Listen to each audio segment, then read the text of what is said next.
Eu quero convidar a que você possa abrir a sua Bíblia no texto de Atos, capítulo de número 16. Atos 16. Vamos ler do versículo 16 até o versículo de número 34. Atos 16, de 16 a 34. Eu lerei, e aí vocês acompanhem com a Bíblia, com o smartphone, se tem uma caneta, se tem um marcador, ok? Para poder aquilo que Deus falar ao seu coração, você marcar.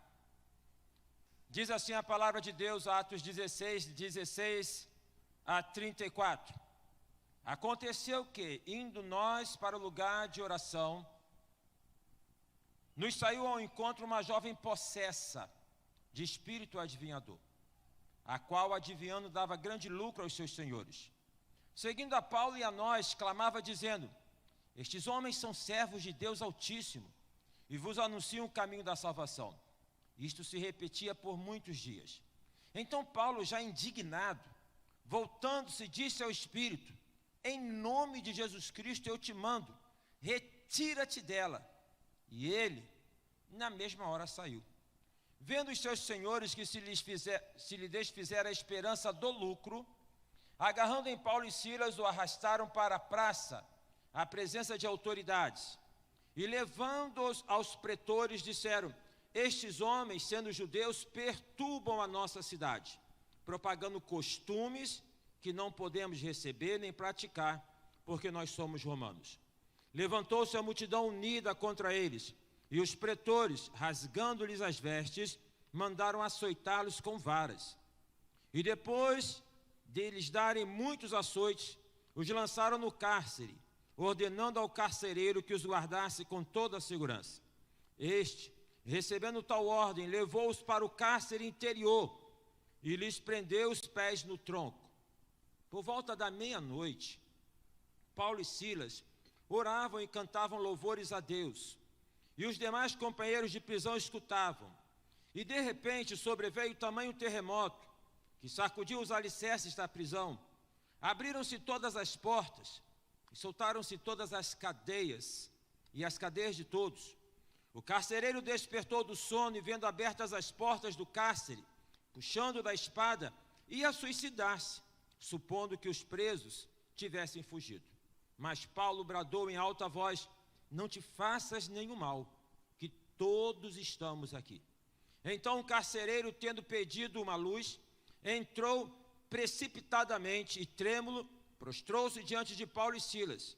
Depois, trazendo-os para fora, disse: senhores, que devo fazer para que seja salvo? Responderam-lhe: crê no Senhor Jesus, e serás salvo tu e a tua casa. Vamos falar juntos? Crê no Senhor Jesus, e serás salvo tu e a tua casa. E lhe pregaram a palavra de Deus a todos os de sua casa. E naquela mesma noite, cuidando deles, lavou-lhes os vergões dos açoutes. A seguir, foi ele batizado e todos os seus.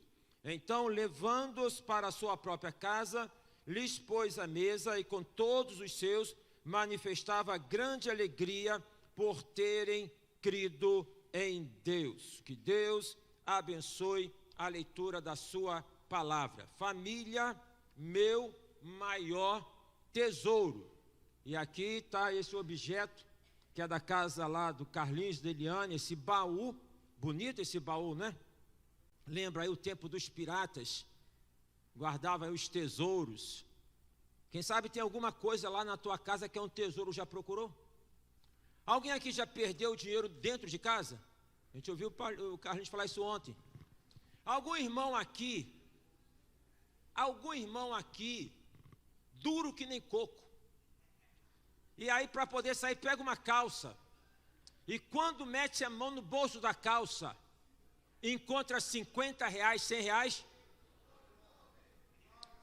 Foi Deus que fez você esquecer, meu filho. Varão, Deus que fez você esquecer, pro tempo que você ia precisar, senão você ia torrar tudo. tá? Ia torrar tudo. Gente, às vezes, né, nós temos algumas coisas dentro de casa e quando acontece, por vezes, uma fatalidade de alguém vir a partir, eu já ouvi isso, já falaram comigo sobre isso.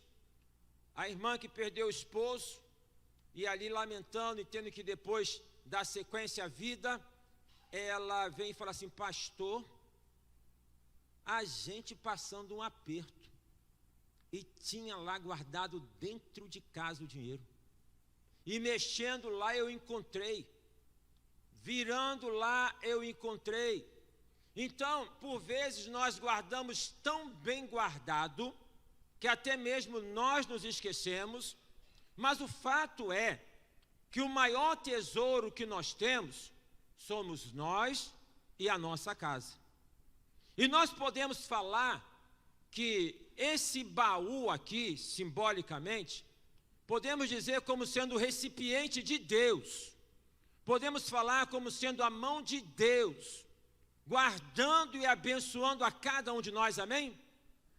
Deus com a mão estendida sobre você, Deus com a mão estendida sobre a sua casa. Sabe, irmão Leônidas, eu tomo certo cuidado para não ser místico, né? Para não ser místico. Mas existem aspectos na nossa dimensão espiritual que não é misticismo, mas é a realidade da manifestação e da presença de Deus, minha gente. Então, Deus tem uma mão estendida sobre você e sobre a sua casa, amém? Deus tem uma mão estendida sobre nós. E é Ele que repreende o devorador, é Ele que repreende aquele que vem para poder nos atazanar, que vem para poder prejudicar. É a graça de Deus sobre nós, amém, irmãos? Eu gosto daquele texto do Velho Testamento, em que foi a última praga de poder aspergir sangue, e colocaram sangue nos umbrais da casa, e quando veio o anjo da morte, não é? O que o anjo da morte faz? Mata. Ele é anjo da morte, ele mata. Então, quando o anjo da morte veio, na casa que tinha a marca do sangue, o que ele fazia? Passava batido, passava direto, porque havia ali a marca do sangue do Cordeiro. Então é a presença de Deus guardando a minha casa e guardando a sua casa. Este texto aqui que nós acabamos de ler, ele pode ser aplicado em diversas vertentes. É a viagem missionária do apóstolo Paulo, Paulo está com Silas, é Paulo pregando o evangelho. Pode falar então do espírito de perturbação na propagação do evangelho, esta jovem com espírito adivinhador, tá? Espírito adivinhador, seta do inimigo. E o texto fala que Paulo estava indignado, já não aguentava mais. E ele repreende o espírito maligno desta mulher, e é o motivo pelo qual ele vai para a cadeia. Pedro fala na sua carta: se você padece em podendo fazer a vontade de Deus, ou em fazendo a vontade de Deus, glorificado seja o nome do Senhor, bendito seja o nome do Senhor. Sabe, irmãos, tem padecimentos e padecimentos. Tem padecimentos que nós mesmos plantamos, que nós mesmos colhemos, mas tem padecimentos que são aqueles da consequência da nossa fidelidade a Deus. E este é um bom padecimento, porque nós mantemos a nossa fidelidade ao Senhor, e Deus vê, e Deus cuida, e Deus recompensa. Paulo e Silas foram presos, e a ordem dada ao carcereiro é que eles fossem guardados com muito cuidado. O carcereiro interpretou: bem, se é para ser guardado com muito cuidado, devem ser uns traficantes perigosíssimos, deve ser alguém aí que ameaça muito. Então colocou lá no fundo da prisão, colocou lá naquela cela chamada solitária, lá no fim. E se não bastasse isso, prendeu os pés deles nos troncos. Olha só, perigo ali estava em dois homens que pregavam a palavra de Deus. O mundo teme crente. O mundo na estrutura humana, ele treme frente ao poder de Deus que um crente tem. e quer amarrar o crente, e quer amarrar a igreja, mas a igreja não pode ser amarrada. E eles estavam lá, e aí a gente poderia aqui também colocar meia-noite. Eles cantavam e louvavam ao Senhor. Eles glorificavam ao Senhor. Meia-noite, esse número aí, essa hora aí simbólica, né? Essa hora aí da intensidade da dor, da noite, eles louvando ao Senhor. O salmista, interessante, ele fala: louvarei o Senhor em todo o tempo. O seu louvor estará continuamente na minha boca. É outro aspecto. Ontem, no diálogo de casais, foi bênção do Senhor. Todo segundo sábado do mês. Eu creio que agora em janeiro nós não teremos, né, Carlinhos e Eliane? Teremos ou não? Não, né? Então, quando nós voltarmos, mais grave aí, todo segundo sábado do mês, foi bênção, os irmãos compartilhando. E ali em algum momento, então, nós temos uma profeta aqui em nosso meio. Temos mais de uma, né? Mas a profeta Eliane, estou colocando isso de uma maneira, não é jocosa não, porque a gente não brinca com o que é de Deus, tá? Mas é uma maneira assim mais descontraída. Ela, para a irmã Kelly, que estava lá com o Alexandre, ela se volta e fala: olha, Deus, você não pode deixar que isso aconteça, não perca o que Deus tem dado para você. Enfim, meus amados irmãos, existem situações na nossa vida que, se nós não tivermos olhar espiritual, a gente entra no redemoinho do lamento e da lamúria. E só fica lamuriando, só fica de cara fechada, sabe? E aí a pessoa queixa de tudo, ela lamenta de tudo. Não tem alegria, não tem prazer. E sabe o que é isso? É o inimigo que quer roubar a nossa alegria. É o inimigo que quer roubar a nossa esperança. É ele que quer nos manter assim presos, aprisionados, enquadrados. É ele que quer que nós percamos essa dimensão de vida. Então, Paulo e Silas, eles estavam ali, mas eles não estavam aprisionados na alma. Você pode ter diversos problemas na sua vida, mas se você estiver com a sua alma solta e livre, leve e solta, perante o Senhor Jesus, você vai experimentar o melhor de Deus na sua vida. Porque você, pela fé, não é refém das circunstâncias, transcende as circunstâncias.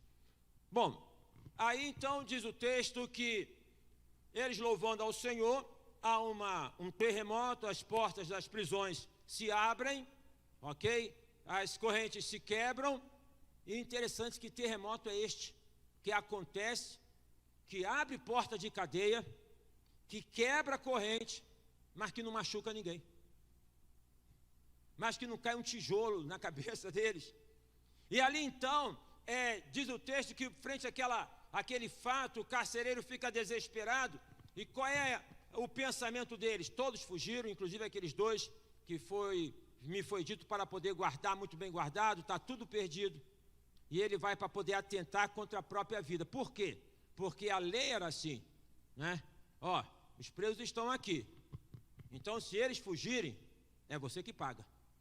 Ele sabia disso. Então, antes de poder perder a vida perante lá o rei, o imperador, ele mesmo iria tirar a vida dele. E Paulo e Silas se levantam: não, nós estamos todos aqui. Frente a este fato, frente a esta realidade, frente a esta manifestação de Deus, do poder de Deus, frente a esse testemunho, esse homem que estava acostumado a prender pessoas, era o grande prisioneiro, é o grande prisioneiro dessa história.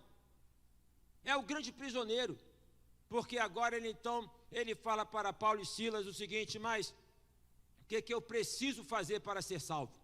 Ele já entende a dimensão que tem algo na vida dele que tem que ser transformado. Ele é o cara que está aprisionado. Ele é o cara que tem correntes na alma. Ele é o cara que tem correntes no coração. Ele é o cara que está enlaçado pelo pecado. Ele é o prisioneiro. Ele é o prisioneiro. Quantas pessoas por aí nesse mundão afora, dando essa estampa de que são livres, dando essa estampa, né, de uma liberdade onde elas estão trancadas dentro dela, onde elas estão aprisionadas dentro dela. Vez por outra, nós tomamos conhecimento de um artista, de alguém muito importante, em que de repente essa pessoa tira a própria vida, atenta contra a própria vida, morre de overdose. Enfim, por quê? Porque são pessoas aprisionadas. São pessoas que, para poderem estar na frente de uma plateia de 10 mil, 15 mil, 20 mil, precisam estar chapadas, preciso estar ali à base de barbitúricos, preciso estar ali para que possam, então, ter uma força que elas não têm dentro delas. São pessoas aprisionadas. Este carcereiro, então, ele agora fala o que é necessário que eu faça para ser salvo. E aí que eu quero destacar é o seguinte: crê no Senhor Jesus e serás salvo tu e a tua casa. A família entrou nesse negócio, porque ele poderia ter falado: crê em Jesus agora, aceita Jesus agora, vamos orar agora. Não é até um movimento nosso, não é até um movimento que nós fazemos agora, mas observem bem, ele fala: crê no Senhor Jesus e serás salvo tu e a tua casa. Por que Paulo e Silas emendam? Por que eles vão colocar nesta associação do carcereiro com a casa do carcereiro? Antes de poder responder essa questão, a Bíblia fala no evangelho do homem que era o paralítico de Cafarnaum. E este paralítico tem 4 amigos, aqueles bons amigos, que foram lá e pegaram ele na cama, no leito, na maca, e levaram até onde Jesus estava, e vendo que a casa estava tomada, eles desceram a cama pelo telhado, e Jesus então disse para este homem: levanta, pega a tua cama e vai para a tua casa. E vai para a tua casa. Meus queridos e meus amados irmãos, nada na Bíblia está colocado como sendo um acréscimo. Então imagina o que é conviver com alguém doente dentro de casa. Eu tenho dito, quando tem uma pessoa doente dentro de casa, nós voltamos muita atenção para o doente, mas eu quero aqui destacar que nós precisamos dar atenção para quem cuida do doente, porque cuidar de uma pessoa doente não é fácil, não é fácil nas demandas da pessoa que está doente e na aflição. Imagina uma pessoa que você ama, no leito, não pode levantar, não pode andar. Você sabe que aquela pessoa, ela tem toda uma construção, por vezes, de poder agir, de autonomia, e ela depende de você. Então, não é somente o doente que sofre, é a casa onde esse doente está, é a família onde esse doente está, é um sistema. Nós não estamos colocados no mundo de maneira isolada, nós temos um grupo significativo que se chama família. Vai para a tua casa. Você agora vai para a tua casa, a tua família precisa ver que você agora está curado, que você agora está se movimentando. Vai para a tua casa para poder pegar a saúde que você tem e ministrar a saúde para a tua casa, para a tua família. Não vai para o bar, não vai para boteco para poder comemorar, não vai para a festa, vai para casa, vai para a tua casa. O outro episódio bíblico é o endemoniado de Gadara. E esse fato é bem interessante porque a história, se você ler o texto, ela vai dar o seguinte sentido: Jesus vai para Gadara, um lugar deserto, um lixão, para fazer o quê? Ele dá um pulo em Gadara para poder libertar um homem. Ele dá um pulo em Gadara para poder libertar um homem que estava lá endemoniado. Um homem que estava lá porque a família não aguentava mais conviver com ele. Não tinha hospital psiquiátrico, não tinha os remédios que nós temos hoje, que ajudam e sustentam em distúrbios psiquiátricos, na esquizofrenia. Enfim, aquele homem estava lá, aquele homem vivia no meio do lixo. Jesus dá um pulo até lá, atravessa o mar da Galileia, dá um pulo até lá, liberta esse homem. Todos ficam admirados, porque aquele valentão, aquele homem, agora está ali perante Jesus, e ele quer ficar com Jesus. O que Jesus diz? Vai para a tua casa. Vai para a tua casa. A tua família está te esperando. A tua família está te aguardando. Casa na Bíblia, no Velho Testamento e no Novo Testamento, não é concreto e não é tijolo. É concreto e tijolo também, mas no sentido de que é um local onde pessoas ali se reúnem, a família, o grupo significativo. A palavra é oikos, e ela remete ao esposo, a esposa, os filhos, mas não somente isso, mas remete aos demais que moram naquela casa, mas não somente isso, mas aqueles que trabalham naquela casa, aqueles que vivem naquela comunidade. É uma expressão de comunidade. Então vai para a tua casa, volta para os teus relacionamentos, vai resgatar o teu relacionamento. Voltar para casa é voltar para o ninho. Voltar para casa é voltar para o lugar de aconchego. Voltar para casa é voltar para o lugar de amor. Voltar para casa é voltar para o lugar de incentivo. Vai para a tua casa, para a tua família. Não tem lugar melhor para poder estar. Neste mundo, nesta realidade, não tem lugar melhor para poder estar. A Bíblia, ela pode ser lida, e hoje a irmã Maria lançou aí uma campanha de ler a Bíblia toda em um ano de modo cronológico. Ela pode ser lida de diversos modos, e tem um modo de ler a Bíblia, é ler a partir das histórias das famílias. Deus disse para Abraão: em ti serão benditas todas as famílias da terra. Isso inclui a sua família, inclui a minha família, inclui a família de cada um de nós. O inimigo fala que não dá certo, o inimigo fala que não tem bênção, mas a Bíblia diz que há uma bênção que vem de Abraão, confirmada em Jesus, e que está disponível para mim e para você. Está disponível para mim e para você. Pois bem, então o que eu coloquei aqui é para poder ressaltar a importância que a Bíblia dá e que Jesus deu, o Novo Testamento dá para a família, para o oikos, para a casa. A família é o nosso maior tesouro. Nesta realidade, a família é o nosso maior tesouro, depois da salvação. É o melhor lugar onde nós podemos estar. E aí então, Paulo fala: crê no Senhor Jesus e serás salvo tu e a tua casa. Repito, quem ali carecia de libertação era o carcereiro. Imagina esse homem cuidando de preso. Imagina a tensão que ele vivia. Imagina a pressão que ele tinha. Sabe, irmãos, que algumas pessoas em alguns segmentos profissionais, elas vão aliviar a tensão no álcool. Elas vão aliviar a tensão no álcool. Teve uma ocasião no ministério em que eu fui no IML. Já fui algumas vezes, né? E ali então, dessa vez, me chamaram para poder entrar. Não sei se você já teve aí. Pessoal que trabalha com a medicina, Bira, que já trabalhou como perito, já é mais. Mas para quem não está acostumado com isso, é uma coisa difícil demais. Eu não vou nem descrever aqui para vocês, porque, sabe, não vale a pena. Eu só sei que para poder, lá onde eu tinha que ir, eu fui naquela. Dá vontade de descrever. Tem um negócio dentro de mim de poder fazer assim um certo terror aqui para poder falar para vocês, mas não. Eu entrei, fui direto lá, né? E falei: é esse aqui. E vim embora. Agora imagina uma pessoa que trabalha numa situação como essa, que lida numa situação como essa, né? Em diversas realidades.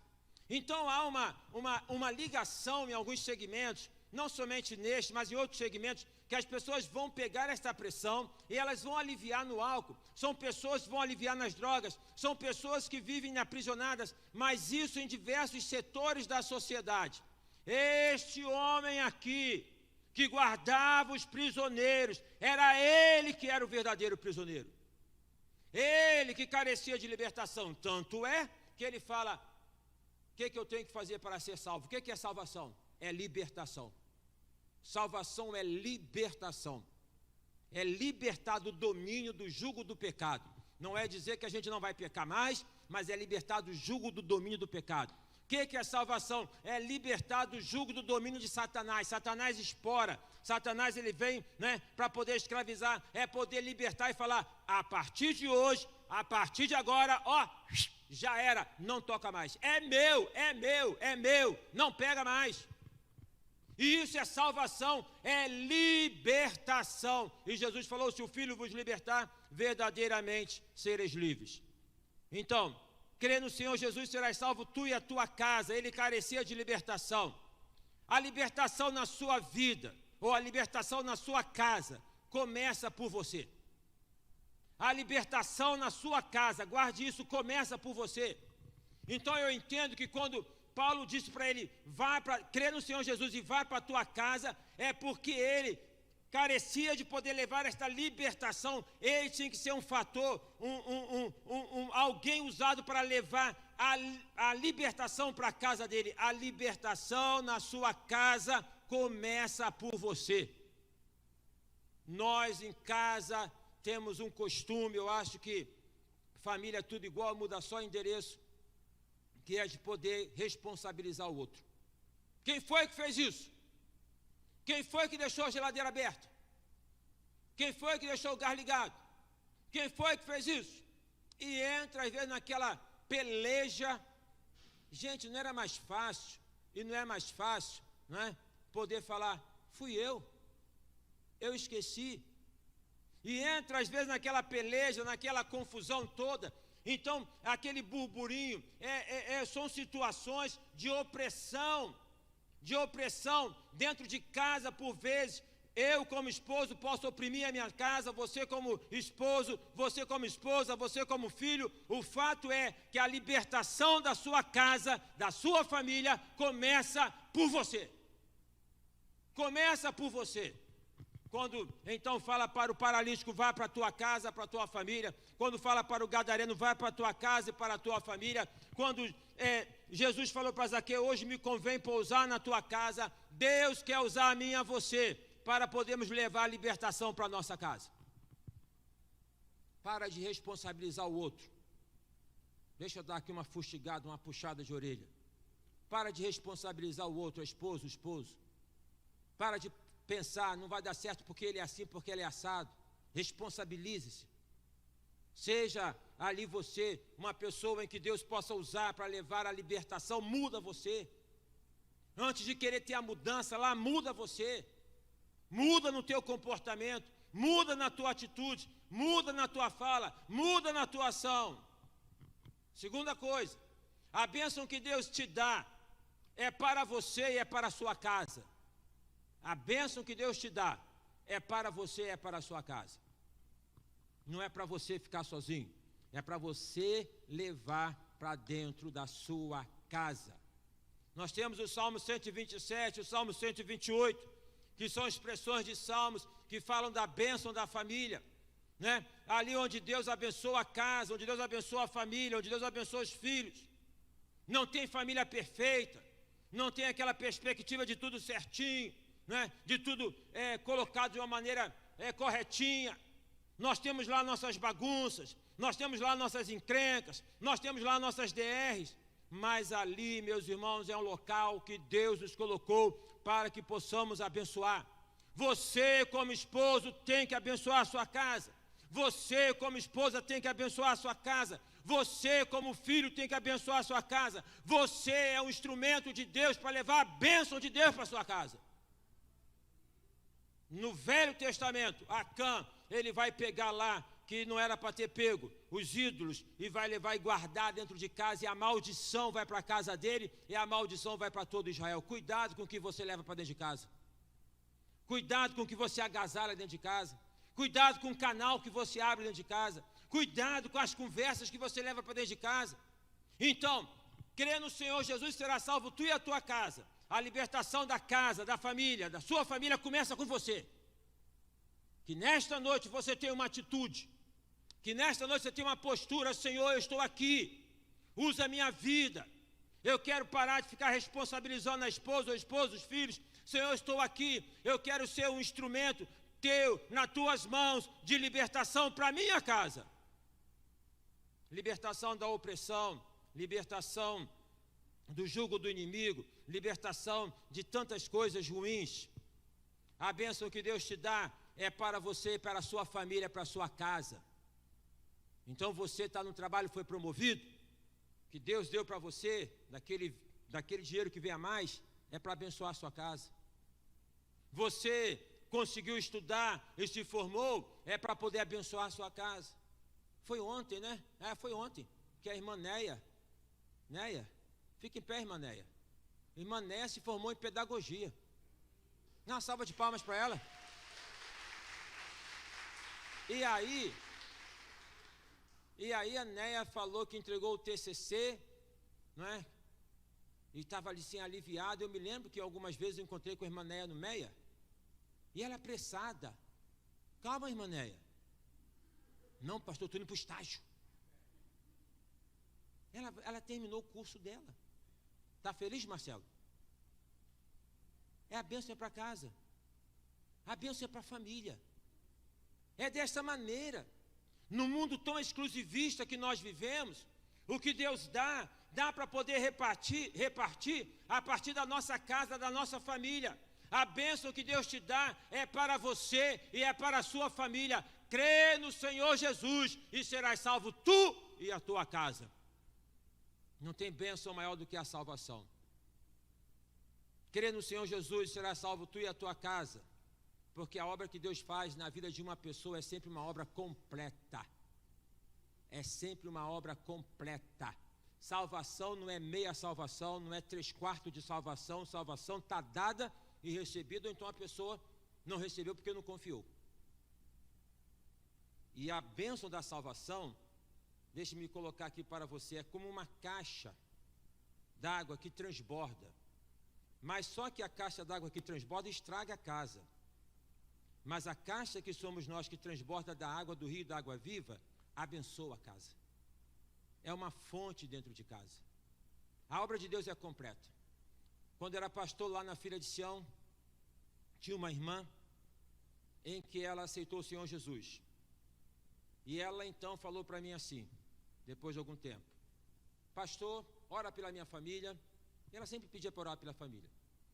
Porque o meu esposo, ele tem uma, como é que eu posso dizer, uma companhia de baile, uma equipe assim de festa, de evento, década de 60, 70, fazer aqueles bailes. Está em clube direto, pastor. O meu filho mais novo é funkeiro. Gosta de um funk, aquela coisa toda. E o meu filho mais velho é ateu. E ela falava isso com aquele sentimento, sabe, que a gente às vezes fala algumas coisas como que se prevenindo. Certo? Assim, daquele negócio que não vai dar jeito, a gente já aceita por antemão, né? E ela fala assim, não, como que é assim dizer, a minha família não tem jeito. Eu falava para minha irmã, a Bíblia diz, crê no Senhor Jesus, terá salvo tu e a tua casa. Essa é uma das grandes experiências que eu já tive na minha vida de ministério. Passou um tempo, o filho mais novo, funkeiro, se converteu. E ela ficou feliz da vida. Eu falei, tá vendo, irmã? Ah, pastor, louvado seja Deus, mas difícil vai ser meu esposo. E o meu filho, que é ateu, esse então, você já sabe a história, né? Você nem ia terminar. Passa um tempo, o esposo dela se converte. Era meu amigo. Ia no gabinete, e ele ia na igreja. O irmão Wilson está aqui?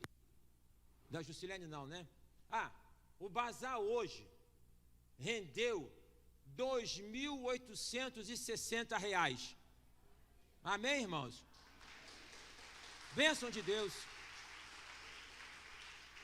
O irmão Wilson, esposo da irmã Juscelene, irmão Juscelene estava na igreja. O irmão Wilson era do centro espírita. Ele vinha buscar a Juscelene. Se estiver ouvindo aí, irmão Wilson, dá um ok, fala que é isso mesmo. Aí ele vinha buscar, ficava lá do outro lado. Naquele tempo eu ia à porta para despedir a congregação. Juscelene pedia pelo esposo dela. Ele comentou isso com você, não foi, irmão Anderson? E ali então, eu vi ele lá parado, eu falava assim, saía, atravessava a rua, cumprimentava ele, ô meu amigo, né? Irmãos, como que a gente ganha a partir da amizade? Sem ficar com o dedo. Abraça, acolhe. Irmãos, o Wilson é uma bênção do Senhor hoje. Ele fala disso, ele fala, quantas vezes o pastor atravessou a rua para me buscar, foi ele que foi lá do outro lado me buscar, não foi eu não, foi o Espírito Santo de Deus, fomos todos nós bênçãos. Aí vamos voltar à história aqui. Aí a irmã falou, meu esposo é difícil. O que aconteceu? O esposo se converteu. Falta quantos agora? Um, que é o filho mais velho, que ela fala é o mais difícil, porque esse é ateu.